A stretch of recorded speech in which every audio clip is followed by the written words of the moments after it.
Hello everyone, I hope you all are doing great. A warm welcome to Equilibrium Study Point. आज जो हम topic पढ़ने जा रहे हैं उसका नाम है प्रिंसिपल्स ऑफ डेवलपमेंट। अगर हम बात करें the principle of development direction की, in a human child the head reaches adult size first, the legs last, the internal organs like heart reach full capacity to function before the extremities too. कि अगर हम बात करें development direction की, तो जो human child होता है उसमें जो उसका हेड होगा वो सबसे पहले डेवलप होना शुरू करेगा, और उसके बाद जो है उसके बाकी के बॉडी पार्ट्स होंगे वो डेवलप होना शुरू करते हैं। अगर आपने न्यू बॉर्न बेबी भी देखा होगा तो जो उसकी बॉडी होती है उसका 1/4 जो पार्ट होगा वो उसका हेड ही होता है। अगर हम बात करें इंटरनल ऑर्गन्स की, तो सबसे पहले बच्चे का जो हार्ट होगा वो डेवलप होना शुरू करता है, और उसके बाद बाकी के जो ऑर्गन्स होते हैं वो डेवलप होना शुरू करते हैं। आगे हम बात करें द प्रिंसिपल ऑफ सिफेलोकोडल एंड प्रोक्सिमोडिस्टल की, तो जो सिफेलोकोडल वर्ड है उसमें सिफेलो का मतलब होता है हेड और कोडल का मतलब होता है टो। तो जो डेवलपमेंट होती है वो हमेशा हेड टू टो चलती है। सबसे पहले क्या होगा कि बच्चे का जो हेड होगा उसकी डेवलपमेंट होगी, उसके बाद जो है उसकी जो आर्म्स हैं उनकी डेवलपमेंट होगी, उसके बाद जो है उसकी जो लेग्स होंगी उनकी डेवलपमेंट होगी। तो जो डेवलपमेंट होगी वो हमेशा हेड टू टो चलती है। अगर हम बात करें प्रिंसिपल ऑफ प्रोक्सिमो डिस्टल की, तो हमने थोड़ी देर पहले डिस्कस किया था कि जो इंटरनल ऑर्गन्स होते हैं उनमें बच्चे का जो हार्ट होगा वो सबसे पहले डेवलप होगा। तो हार्ट से मतलब सेंटर से शुरू होगी डेवलपमेंट, और उसके बाद जो है वो सेंटर से बाहर की तरफ जो उसके ऑर्गन्स होंगे उनकी डेवलपमेंट होना शुरू हो जाएगी। तो ये होता है प्रिंसिपल ऑफ प्रोक्सिमो डिस्टल। आगे हम बात करें the principle of concrete to abstract की, तो जब बच्चे छोटे होते हैं तो उन्हें कुछ सिखाना हो तो उसके लिए जो है उन्हें कंक्रीट चीज़ें जो होती हैं वो दिखानी पड़ती हैं। बच्चे जो है ऐसी चीज़ों के बारे में ज़्यादा समझते हैं जिन चीज़ों को वो देख सकते हैं, महसूस कर सकते हैं, टच कर सकते हैं। तो फॉर एग्ज़ाम्पल एक 4 साल का एक बच्चा है और आपको उसे ABC सिखानी है, तो आपको जो है A फॉर एप्पल जो है, तब A फॉर एप्पल बोलते समय आपको एक एप्पल जो है उन्हें डेमोस्ट्रेट करना पड़ता है, दिखाना पड़ता है, जिससे बच्चे जो हैं वो समझ पाएँ कि ये होता है एप्पल। लेकिन मान लीजिए एक 18 साल का बच्चा है और उसे आप ABC बोलें, तो जैसे ही आप उसे ए बोलेंगे तो ज़रूरत नहीं पड़ेगी कि आपको जो है वो एक एप्पल डेमोस्ट्रेट करना पड़े। उस बच्चे के दिमाग में अपने आप जो है एक एप्पल की इमेज आ जाएगी कि ये होता है एप्पल, और उससे जो है वो आपको दिखाने की ज़रूरत नहीं है। तो क्या होता है कि जैसे-जैसे बच्चे में डेवलपमेंट होती है, मेंटल ग्रोथ होती जाती है, तो बच्चे की जो कॉन्क्रीट थिंकिंग है, उसके साथ बच्चे में एब्स्ट्रैक्ट थिंकिंग जो है, वो भी डेवलप होती जाती है। आगे हम बात करें the principle of outer control to inner control की, तो क्या होता है जब बच्चे छोटे होते हैं तो जो उनका परसेप्शन होता है, जो उनकी थॉट होते हैं, वैल्यूज़ होती हैं, वो सारी की सारी डिपेंड करती है उनके पेरेंट, उनकी फैमिली के ऊपर। लेकिन जैसे जैसे बच्चे बड़े होते जाते हैं तो क्या होता है बच्चे जो है वो सोशली इंटरेक्शन करते हैं। जैसे जैसे बच्चे डेवलप होते जाते हैं उनके अपने एक इनर थॉट, उनके अपने इनर बिलीव्स बोल सकते हैं, परसेप्शन जो हैं वो डेवलप होना शुरू कर देते हैं। आप ये कह सकते हैं कि बच्चे में जो है वो अपना इनर कंट्रोल आने लगता है, जैसे-जैसे बच्चे जो है वो डेवलप करते जाते हैं। आगे हम बात करें द प्रिंसिपल ऑफ कंटिन्यूटी की, the physical growth is a continuous process and it never stops and it is not reversible.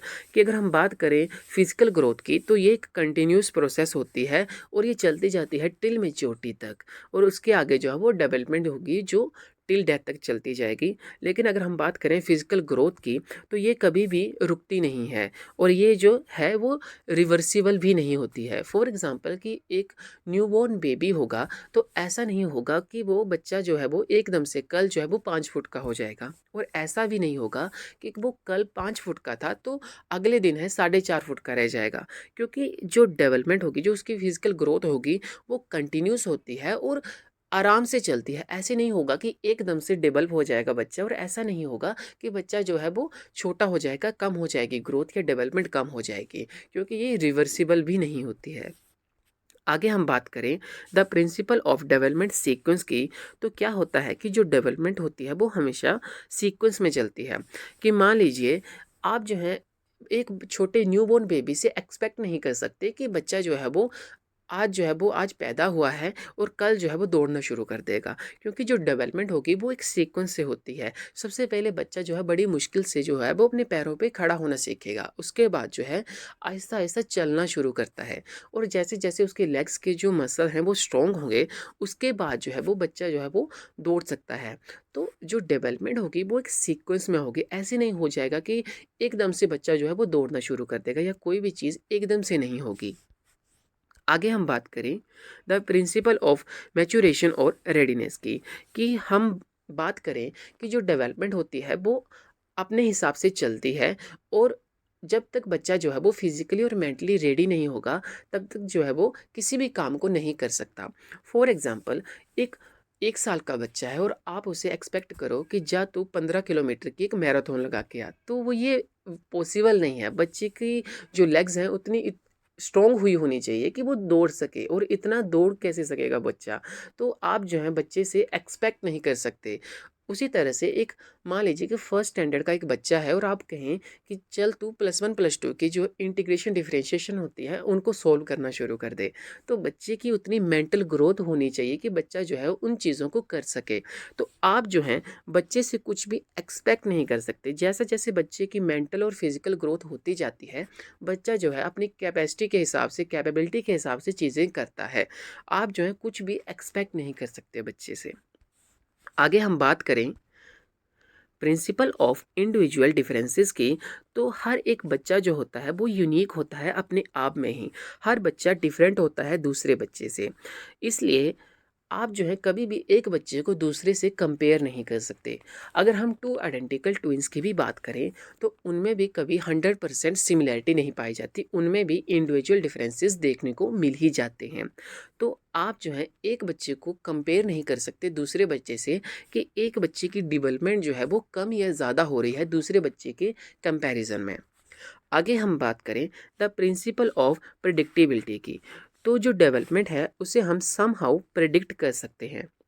जो बच्चे का नेचर होगा, जो बच्चे का बिहेवियर होगा, उससे एक काइंड ऑफ आइडिया लग सकता है कि आगे जो होगा बच्चे का नेचर कैसा होगा।